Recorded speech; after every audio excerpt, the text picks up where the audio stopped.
Hoy vamos a hablar de farmacoterapia de la alergia y para lo cual vamos a describir dos patologías que tienen una fisiopatología similar con algunas pequeñas diferencias que las vamos a ir viendo como ejemplos de patologías alérgicas. Vamos a ver el tratamiento de la rinitis y el tratamiento de la urticaria. Vamos a empezar con la rinitis. ¿Qué es la rinitis? La rinitis es una patología que se caracteriza por los siguientes síntomas. Tiene fundamentalmente secreción nasal, obstrucción nasal, estornudos y prurito.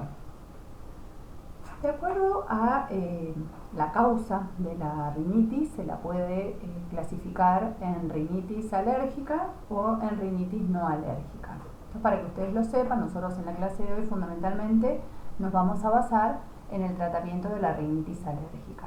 Pero para que ustedes sepan que a veces la misma sintomatología puede tener otras causas, ya sean infecciosas, una ocupacional irritativa, puede estar inducida por medicamentos, hormonal, emocional, atrófica, sin causas conocidas, y tienen la misma sintomatología, pero el tratamiento va a ser diferente. Otra manera de clasificarla es de acuerdo a la duración y a la intensidad.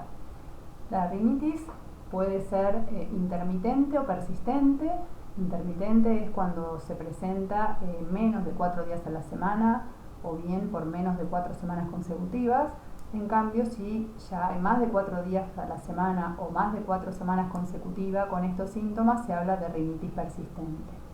Para diferenciarla de leve o moderada grave, más que nada se basa en cuánto le molesta, qué tantas molestias va a tener con estos síntomas el paciente. Hablamos de leve cuando observamos que no hay alteraciones del sueño y no se alteran las actividades en general, ya sean deportivas o de ocio, o dependiendo de la edad del paciente, las actividades escolares o laborales. Entonces, hay algunos síntomas, pero no son tan molestos, independientemente de que sean intermitentes o persistentes. En cambio, moderada grave es cuando estos mismos síntomas ya producen una alteración del sueño o un deterioro de las actividades diarias, ya sea de las deportivas o de las actividades laborales o escolares, es porque estos síntomas ya tienen una intensidad que son muy molestos para la vida del paciente.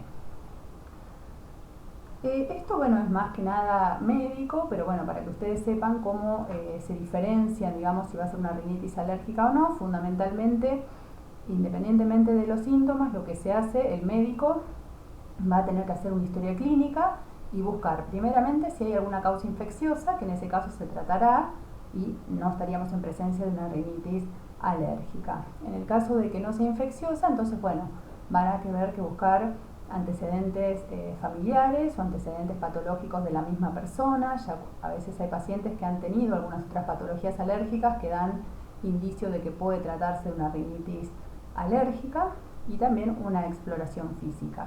Si no se encuentra, digamos, que haya una causa alérgica, hay que pensar en las otras causas que yo les mencionaba.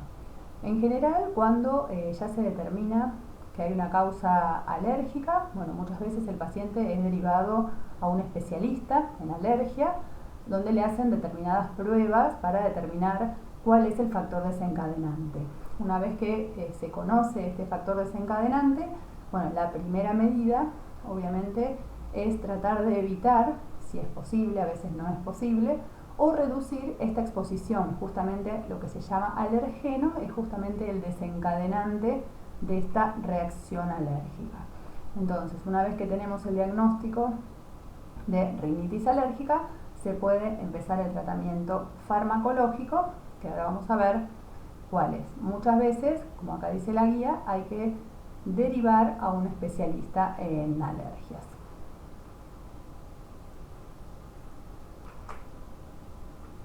Muy bien, vamos a ver cuál es la fisiopatología a nivel celular, cómo es que se producen estas reacciones de alergia. Las reacciones que se producen en la rinitis son llamadas reacciones de hipersensibilización de tipo 1.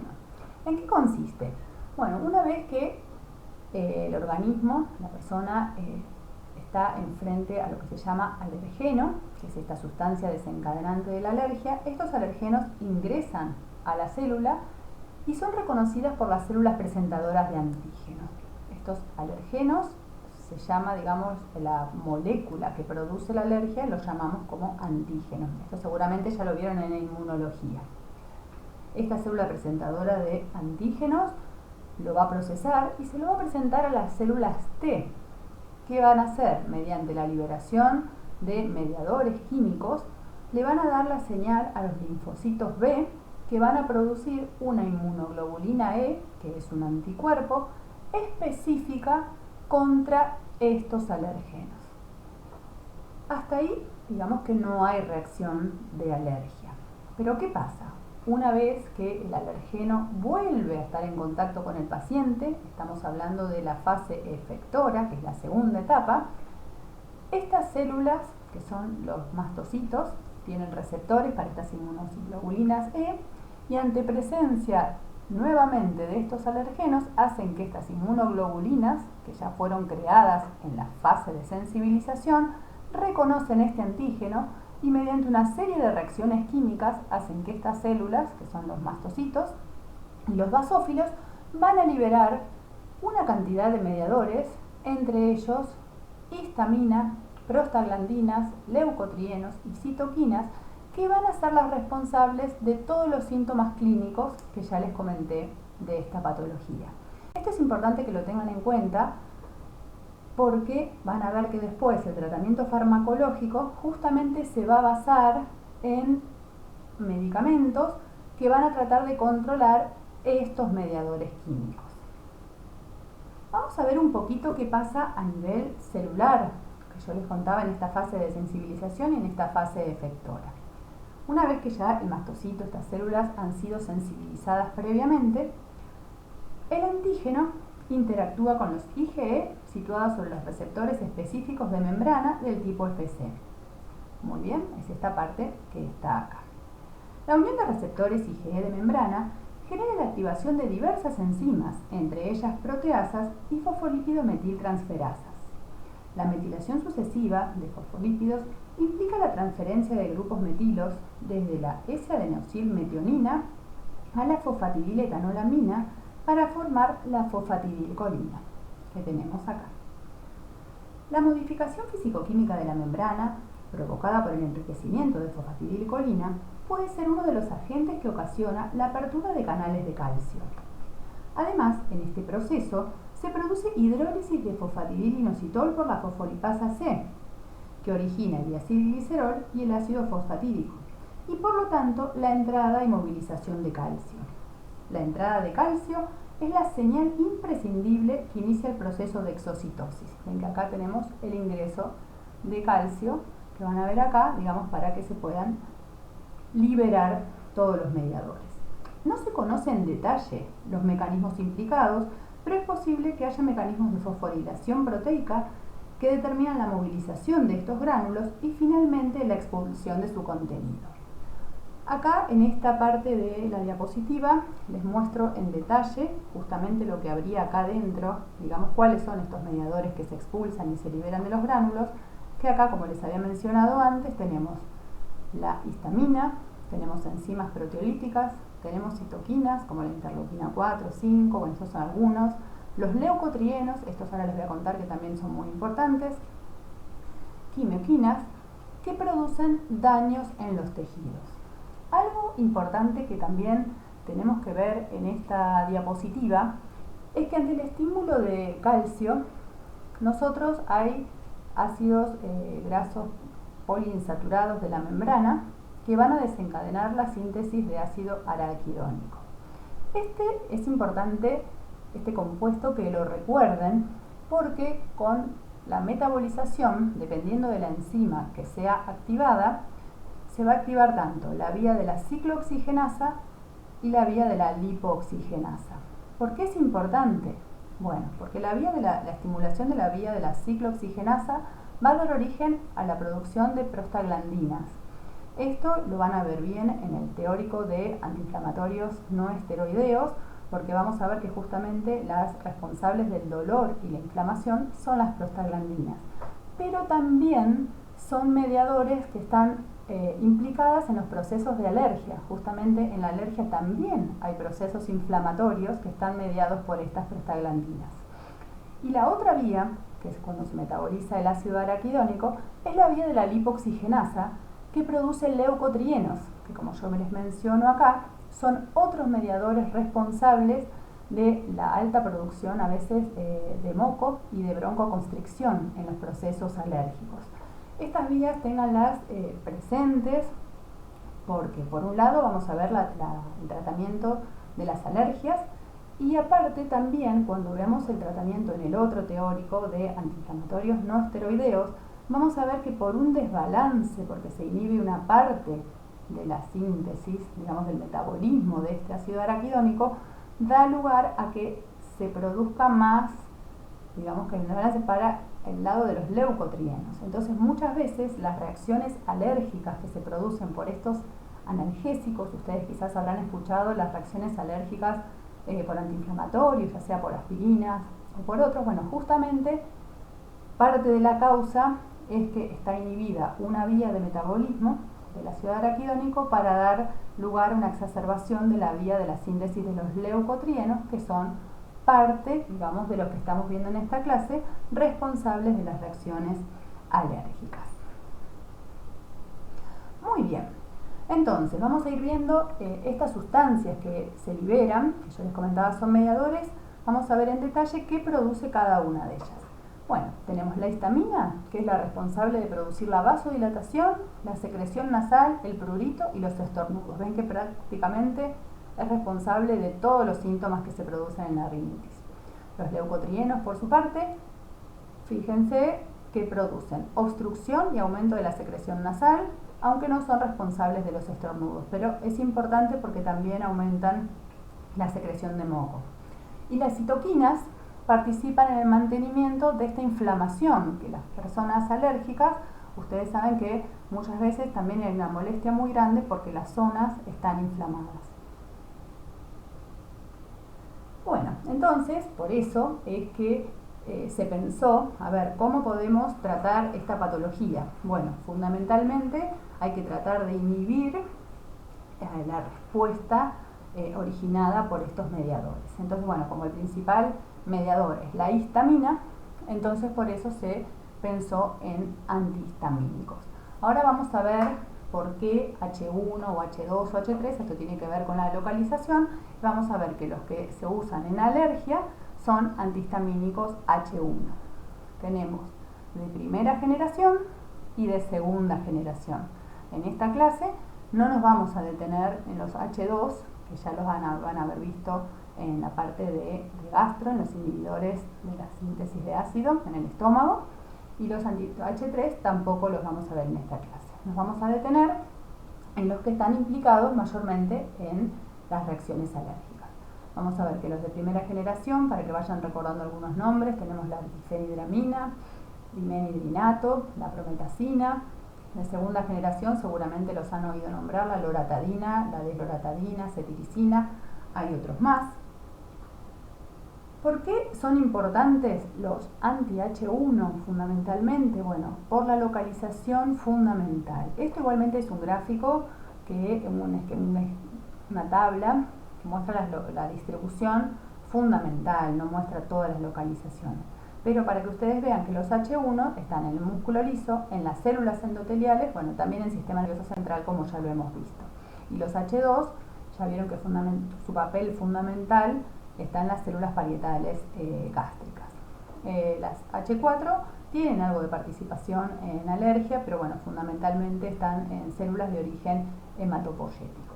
Y acá para ver un poquito más en detalle, para que sepan que bueno, los receptores histamínicos son todos receptores de membrana acoplados a distintas proteínas G, que de acuerdo con su estímulo, por ejemplo los H1 van a producir un aumento de la fosfolipasa C, con aumento de la entrada de calcio, que eso ya lo vimos. Por eso bueno, tiene acción fundamentalmente en las reacciones anafilácticas, bueno, y en todas las reacciones alérgicas, aunque no sean anafilácticas. Los receptores H2 por otra proteína G producen el aumento de AMP cíclico. El H3, bueno, ven que produce una disminución, lo mismo que el H4.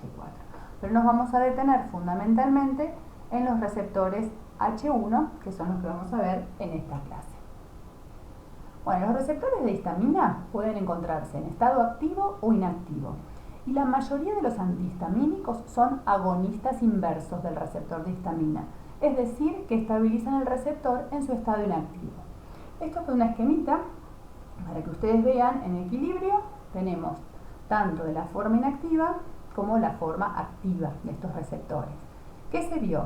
Que cuando hay histamina circulante, tenemos que se estabiliza la forma activa del receptor. En cambio, con los antihistamínicos, lo que se estabiliza es la forma inactiva. Bien, entonces por eso evita, digamos, que se produzcan todas las respuestas y se producen los efectos contrarios. Por eso son agonistas inversos. Bueno, deteniéndonos un poquito más en características de estos antihistamínicos H1 de primera generación, son medicamentos que tienen la desventaja, en primer digamos, criterio, sería una desventaja, ahora les voy a decir que en algunos casos pueden no serlo, que penetran en el sistema nervioso central. Y otra cosa que sí es una desventaja es que son poco selectivos en sus acciones, entonces también actúan sobre receptores muscarínicos y tienen efectos anticolinérgicos. Entonces, por esta característica de penetrar en el sistema nervioso central, producen sedación, somnolencia, alteración del apetito y bueno, con esta inespecificidad tenemos los efectos típicos de los antagonistas muscarínicos como la sequedad de boca, la visión borrosa, el estreñimiento o la retención urinaria. Porque yo les comentaba que en algunos casos puede ser hasta un beneficio, esto que normalmente es un efecto adverso, bueno, sobre todo en niños o en pacientes que tienen alteraciones del sueño por unos episodios de alergia muy severos. Bueno, a veces dar un antihistamínico de primera generación antes de dormirse puede producir un alivio, no solo de la reacción alérgica, sino como produce sedación, a veces se logra que el paciente pueda descansar mejor. Normalmente, cuando uno necesita tomar un antihistamínico para hacer las actividades diarias, bueno, los antihistamínicos de primera generación no son los que uno va a seleccionar. Después de los de primera generación surgen los de segunda generación, ya con esta característica que les fui adelantando, que no atraviesan barrera hematoencefálica y aparte son más selectivos y no producen efectos muscarínicos. Entonces, al no atravesar barrera hematoencefálica, no van a tener los efectos centrales de sedación que a veces son tan molestos para las personas que necesitan mantener sus actividades diarias. Otra característica que también hace más beneficioso la síntesis, digamos, que fue de la segunda generación, es cuando analizamos la posología o cada cuántas veces al día hay que darlos.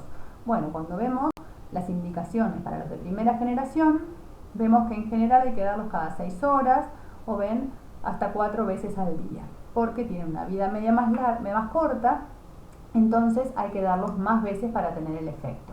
En cambio, con los de segunda generación, vemos que las indicaciones son siempre cada 24 horas, en algunos casos se puede llegar a dar cada 12, pero bueno, el tema de poder darlos una vez al día hace mucho más fácil el tratamiento y mejoran la adherencia. Los pacientes tienen más facilidad para cumplirlo.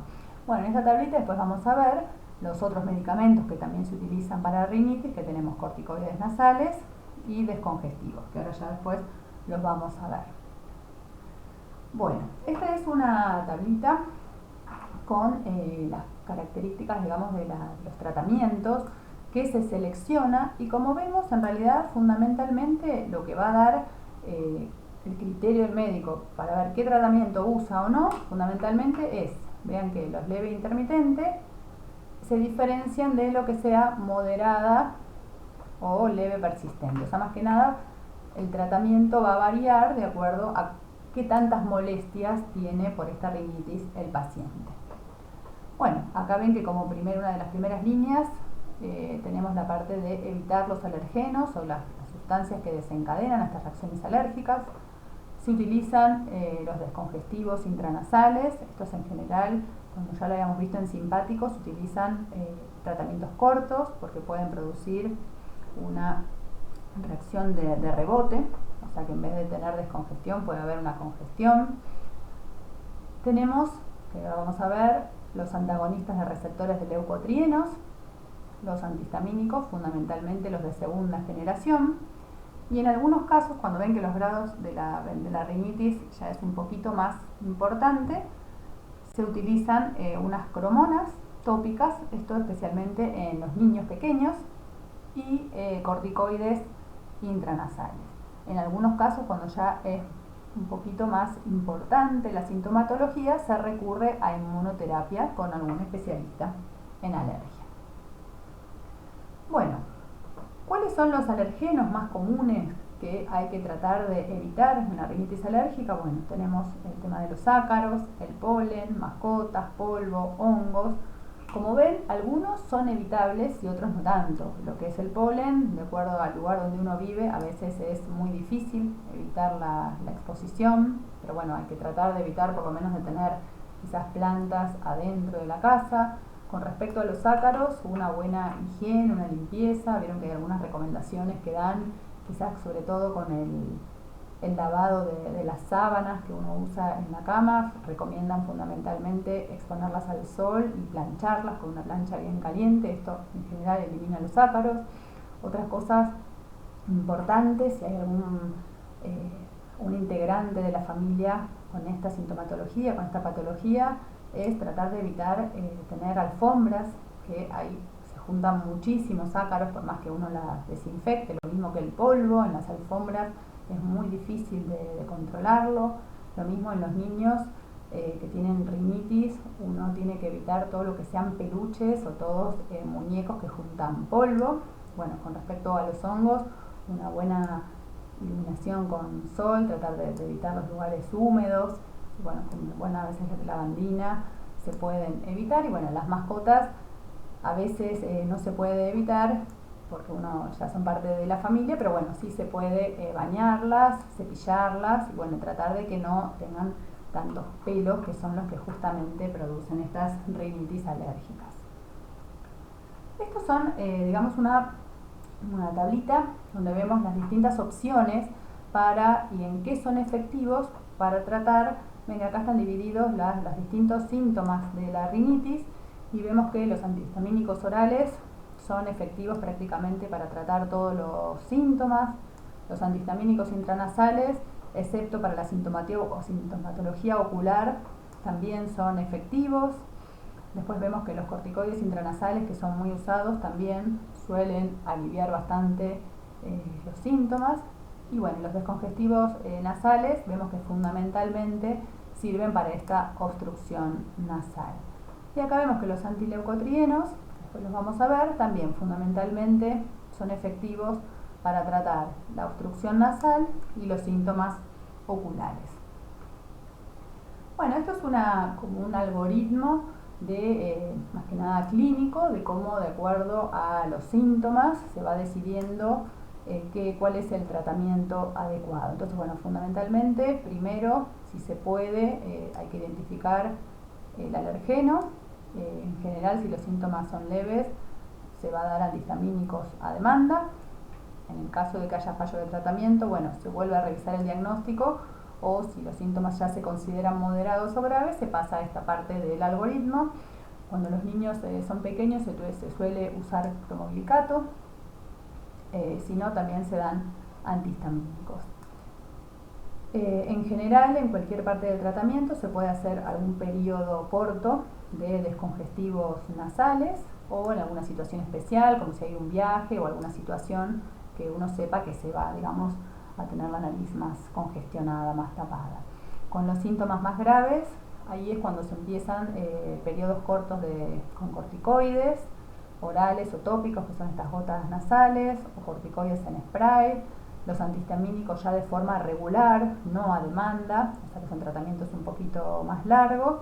En algunos casos, cuando persiste la rinorrea, se utilizan algunos antagonistas colinérgicos. Esto igualmente no es lo más utilizado en la rinitis. Bueno, en todos los casos, cuando falla el tratamiento, hay que revisar el diagnóstico, revisar también el cumplimiento, porque muchas veces pasa que los pacientes, por más que uno le da las indicaciones, no lo cumplen. Entonces, en realidad, el fallo está en la falta de adherencia y bueno, hay veces que hay que buscar otras causas, que quizás no sea una rinitis alérgica. Bueno, esta tablita se las traje solamente para que tengan idea, no de las dosis, no es importante, más que nada para que les suenen los nombres de los más utilizados, que les digo, son, por lo menos en la práctica diaria, uno ve que los sprays nasales, los corticoides que se venden, tienen fluticasona, la budesonida también tiene muchos preparados, la mometasona, en algunos casos la triamcinolona, no tanto, digamos que estos son los corticoides más comúnmente utilizados. Bueno, yo les mencionaba antes las cromonas. Bueno, acá tenemos el cromoglicato sódico. La realidad es que el mecanismo de acción no se conoce con exactitud, pero se vio que es estabilizante de las membranas de los mastocitos, entonces esto hace que reduce la liberación de histamina. Acá vamos a ver otro de los medicamentos que vemos que es antagonistas de los leucotrienos.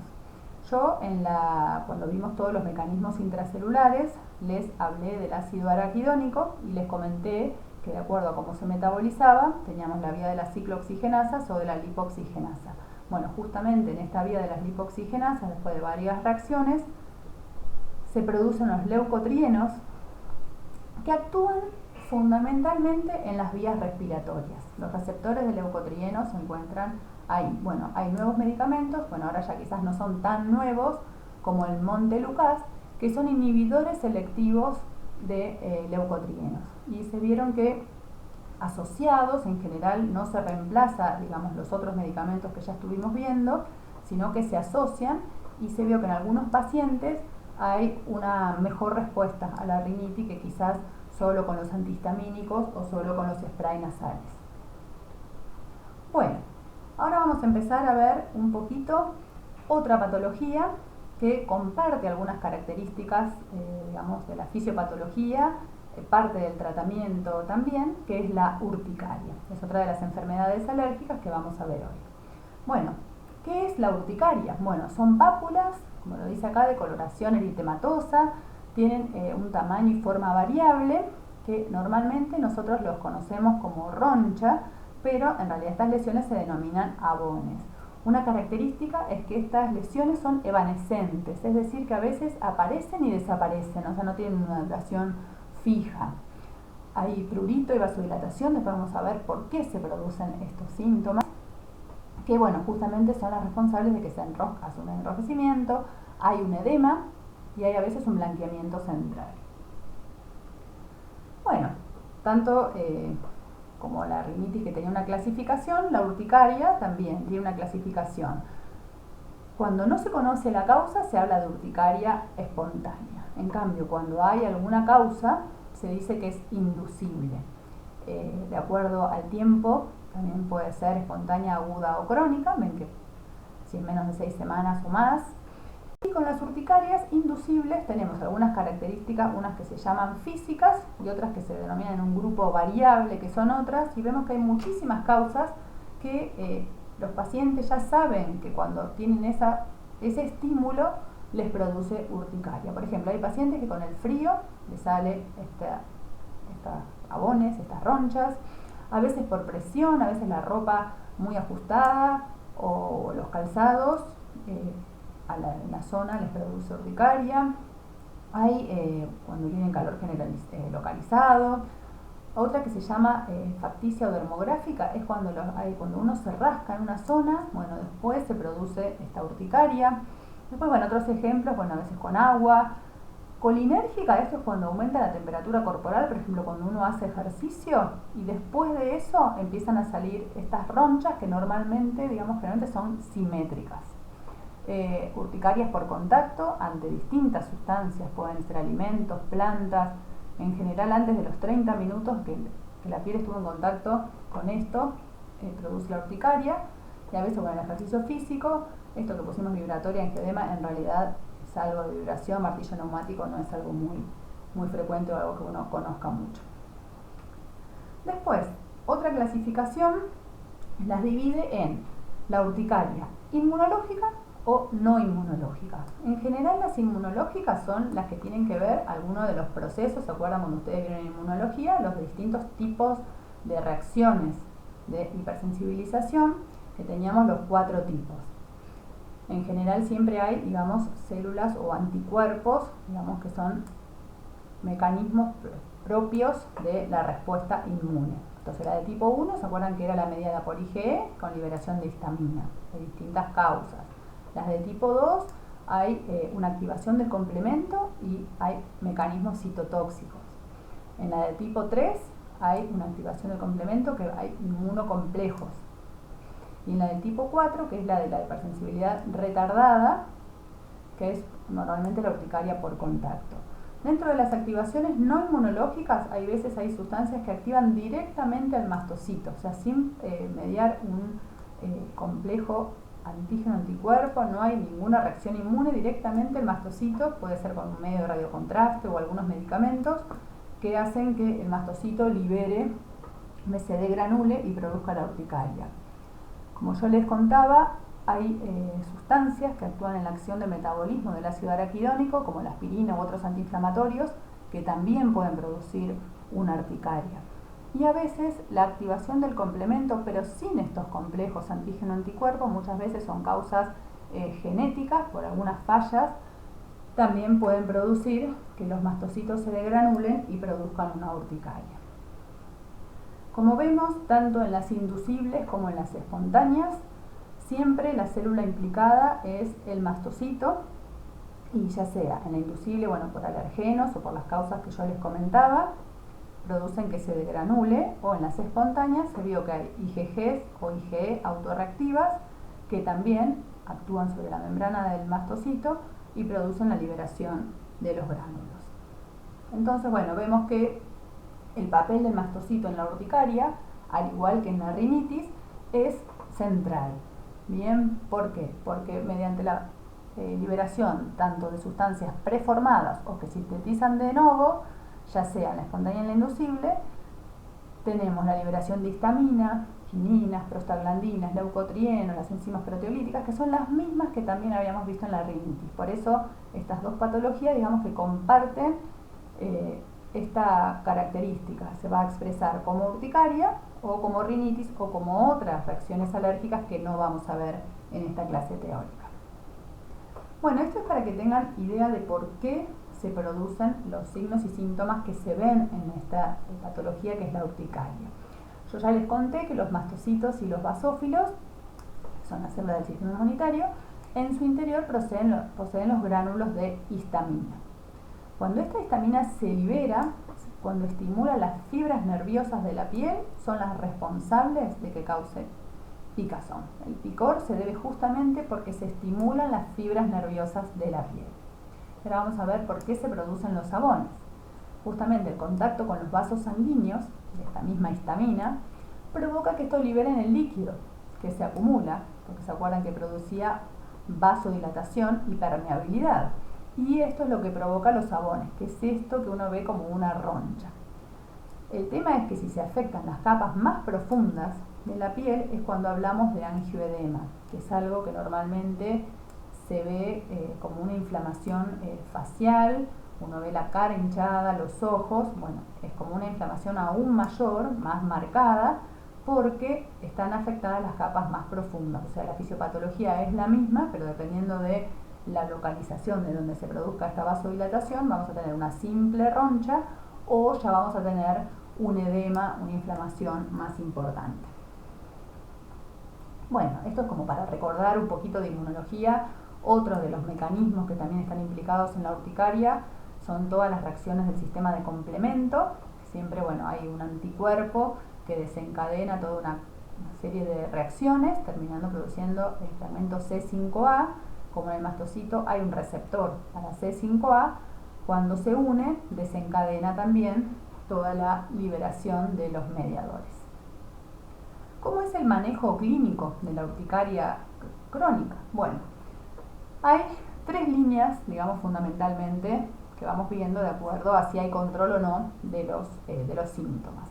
Se empieza por antihistamínicos, en general de segunda generación, porque son no sedantes, una dosis habitual.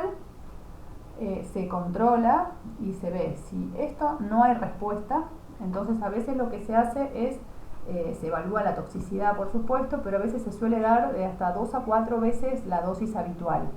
Esto, digamos que a veces es la única manera, digamos, de que haya respuesta. También en la segunda línea, porque digamos que ya no hubo respuesta en la primera, es cuando a veces se hacen ciclos cortos de esteroides orales, sobre todo cuando hay exacerbaciones, cuando la urticaria es muy molesta, muy severa, cuando hay muchas ronchas, muchos sabones, se suele algunos días, fíjense acá lo dice, entre 5 a 7 días se dan corticoides orales.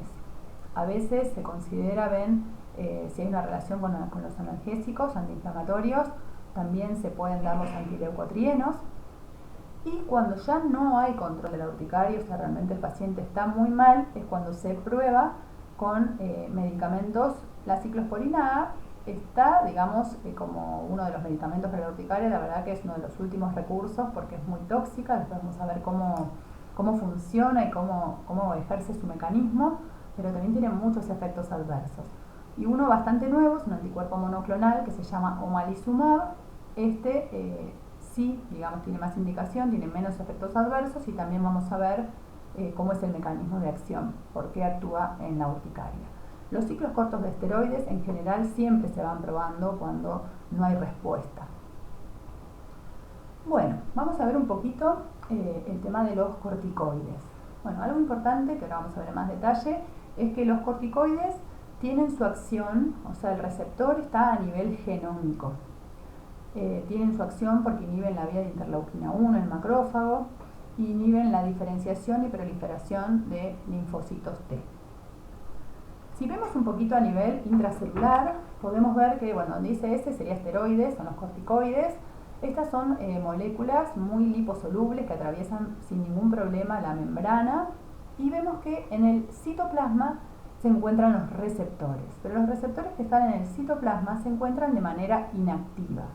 Una vez que se reacomodan, se activan, se forman unos dímeros que recién en esa condición, cuando están activados, pueden traslocarse al núcleo y pueden actuar en el ADN, en un sitio específico, digamos, donde está el receptor para glucocorticoides, y recién ahí van a activar toda la maquinaria de transcripción, traducción y finalmente la síntesis de las proteínas. Esto es importante tenerlo en cuenta para que vean que el mecanismo de los corticoides lleva un tiempo, porque digamos que tiene que no solo interactuar con su receptor, no es como cuando hablamos de los receptores de membrana que quizás abren o cierran un canal o activan una cadena de segundos mensajeros. En este caso tiene que haber toda una señalización para transcribir, traducir y sintetizar una nueva proteína. Entonces por eso es que no es una respuesta inmediata. ¿Cuál es el efecto de los corticosteroides? Bueno, vemos que tienen una amplia variedad de efectos. Fíjense que disminuyen la síntesis de varios mediadores, entre interleuquinas, factor de necrosis tumoral, y esto produce una disminución de la inflamación causada por las citoquinas, produce una disminución de la óxido nítrico sintetasa. Entonces se ve en una disminución del óxido nítrico, que era uno de los responsables de la vasodilatación. Si se acuerdan de la vía del ácido araquidónico que yo les había contado, bueno, una fase previa en la síntesis de ácido araquidónico es la fosfolipasa A2. Bueno, al inhibir la fosfolipasa A2, también inhiben las ciclooxigenasas, disminuyen la síntesis de prostaglandinas y leucotrienos como mucho más al comienzo de la síntesis. Bien, por eso digamos que tienen efecto tanto en las prostaglandinas como en los leucotrienos, porque inhiben desde el comienzo, antes de la síntesis de ácido araquidónico. Algo importante es que disminuyen la adhesión de las moléculas. Entonces, bueno, esto es algo que es importante para reducir la migración de los leucocitos desde los vasos. Aumentan las endonucleasas, y esto, bueno, produce una inducción de la apoptosis justamente de linfocitos eosinófilos. Bueno, vamos a ver ahora un poquito, por más que en este teórico no vamos a ver el tacrolimus y la ciclosporina, ambos son medicamentos inmunosupresores. La ciclosporina, que acá, digamos, estaría acá representada con este dibujito rojo, es un inmunosupresor que se une a la ciclofilina. Ven que acá está en el citoplasma. Y este complejo es el que se va a unir a la calcineurina, que tiene potentes efectos supresores sobre la función de los linfocitos T. Y también inhibe la liberación de histamina inducida por anti-IgE de basófilos y mastocitos de piel.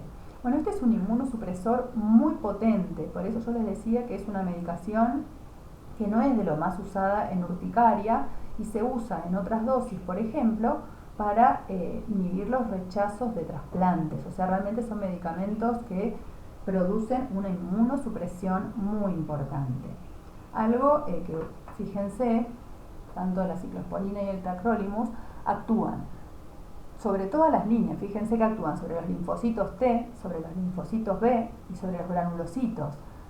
¿Y qué hacen? Reducen la expresión de prácticamente todos los mediadores que son responsables, digamos, de estas reacciones, porque la realidad es que las alergias son reacciones exacerbadas del organismo, porque no todas las personas, digamos, estas reacciones son una reacción en una cantidad normal, sería algo fisiológico. Cuando están exacerbadas es cuando se produce patología. Bueno, justamente, por ejemplo, en el caso de un trasplante, uno quiere que no haya ni siquiera la mínima respuesta, porque no quiere uno que se rechace un órgano trasplantado. Entonces fíjense que la ciclosporina y el tacrolimus inhiben la expresión, bueno, de estos mediadores, inhiben la exocitosis dependiente de calcio, que yo les decía que el calcio es la señal más importante para la liberación de todos estos mediadores de la alergia. Entonces, bueno, actúan en las tres líneas. ¿Por qué les decía que no es una medicación de primera elección en la urticaria? Porque es muy tóxica, tiene muchos efectos adversos. Bueno, tiene alta nefrotoxicidad, produce hipertensión arterial. Bueno, la hiperplasia gingival quizás puede ser algo importante para el paciente, pero no sería riesgo de vida, pero produce alteraciones metabólicas, disfunción hepática, neurotoxicidad, algo que es, digamos, propio de la inmunosupresión, es que justamente como no hay sistema inmune activo, porque el sistema inmune exacerbado produce las alergias, pero en la función es justamente para defendernos ante agresiones del organismo. Entonces, cuando está totalmente inhibido, cualquier germen oportunista puede producir una enfermedad infecciosa y a veces puede llegar a producir también alguna neoplasia. Bueno, la otra medicación que yo les había comentado, que sí está indicada, tiene menos efectos adversos y es de los nuevos medicamentos, es el omalizumab. Y este es un anticuerpo monoclonal que es anti-IgE. ¿Qué características tiene? Bueno, ustedes se acuerdan de la primera parte del teórico, que justamente cuando se había sensibilizado el mastocito y después de la señalización por las interleuquinas, el linfocito B producía estas IgE que eran específicas dirigidas para los alergenos. Bueno, ¿qué hace el omalizumab? Bueno, el omalizumab está específicamente dirigido para la fracción Fc de la inmunoglobulina E. Cuando se unen estas moléculas de anticuerpo monoclonal, se unen de la siguiente forma. Se unen dos moléculas de anticuerpos monoclonales, es decir, dos moléculas de omalizumab, con una molécula de IgE. Normalmente la IgE unida a sus alergenos se uniría al receptor del mastocito y produciría la respuesta que ya vimos desencadenando la liberación de histamina y todos los leucotrienos.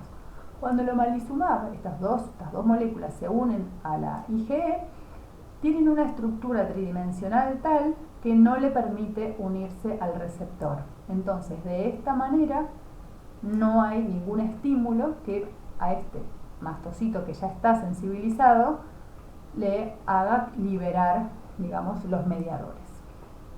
¿Cuáles son los efectos? Bueno, algunos de ellos tienen muchos más efectos.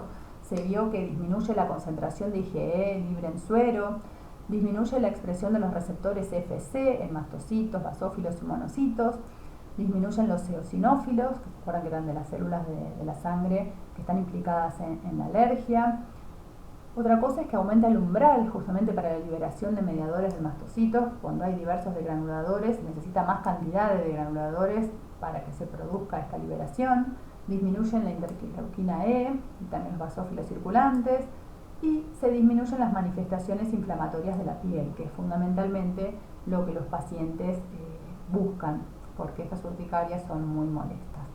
Así que bueno, espero que les haya sido útil y les quede más o menos claro. La realidad es que la mayoría de las reacciones alérgicas comparten estos mecanismos fisiopatológicos, así que bueno, con estas dos patologías vemos el tema de alergias.